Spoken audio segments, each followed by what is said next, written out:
हरे कृष्णा। एक गांव में एक वर्ष बरसात नहीं हुई, मानो वरुण देवता रूठ गए हों। बिना बरसात के वहां के लोग तड़पने लगे। अकाल जैसी स्थिति पैदा हो गई। गांव में एक साधु महाराज थे। सभी गांव वालों को उन पर बहुत भरोसा था। बेहाल गांव वाले साधु महाराज के पास गए और कोई उपाय सुझाने की प्रार्थना करने लगे। साधु महाराज ने उनकी बात तो मान ली, लेकिन सबसे एक सवाल पूछा, आप ईश्वर पर विश्वास करते हैं? सबने हाँ में जवाब दिया। उस पर साधु महाराज ने कहा, हम सब मिलकर इस गुरुवार के दिन बरसात के लिए ईश्वर से प्रार्थना करेंगे।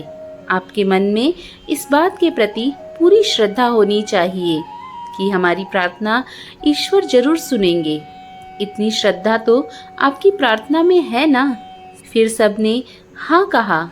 तो आप सब इस गुरुवार को गांव के बड़े मंदिर में आइए। ईश्वर की तहे दिल से प्रार्थना कीजिए। इस बात पर श्रद्धा रखिए कि आपकी प्रार्थना ईश्वर जरूर सुनेंगे। गुरुवार का दिन आया। सभी गांव वाले मंदिर में उपस्थित हो गए।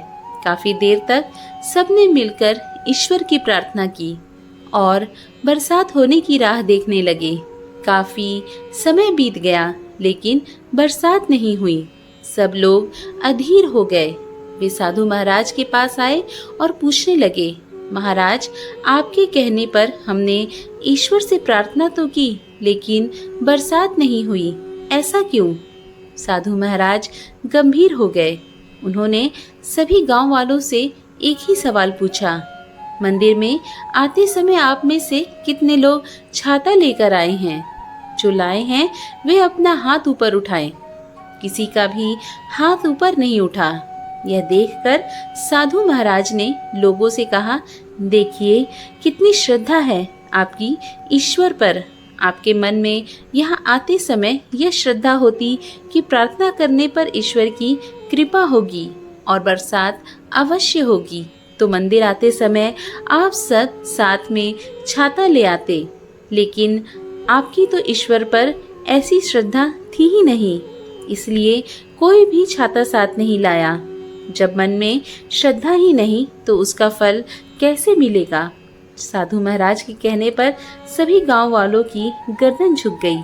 उन्हें अपनी गलती का एहसास हो गया। दोस्तों, अगर विश्वास में दृढ़ता है तो कुछ भी पाना संभव नहीं। फिर भला ईश्वर पर विश्वास करके हम कैसे दुखी हो सकते हैं? ईश्वर पर किया हुआ सच्चा विश्वास ही हमें कामयाबी दिलाता है।